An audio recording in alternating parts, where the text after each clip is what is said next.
আসসালামু আলাইকুম। আজকে দেখাচ্ছি ফেওয়া ভিন্নধর্মী পেঁয়াজগুলি ভাজি। আমরা তেলের মধ্যে পেঁয়াজ কাঁচামরিচ দিয়ে একটু ভেজে নিয়ে আমরা আদা চামচ আদা বাটা, আদা চামচ রসুন বাটা দিয়ে একটু ভেজে নিয়েছি। তারপরে কুচি করে রাখা পেঁয়াজগুলো এবং আলু এর মধ্যে দিয়েছি।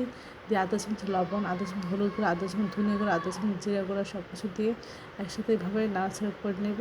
আর পেঁয়াজ শুটকিটা একটু কেটে তাও একটু ভেজে নিয়ে আমরা ভালো করে ধুয়ে তারপরে প্রথমে পেঁয়াজ মরিচের সাথেও আপনি ভেজে নিতে পারেন, নয়তো মাঝখানে তেল দিয়ে একটু ভেজে তারপরে সব কিছুর সাথে মিশিয়ে নিতে পারেন।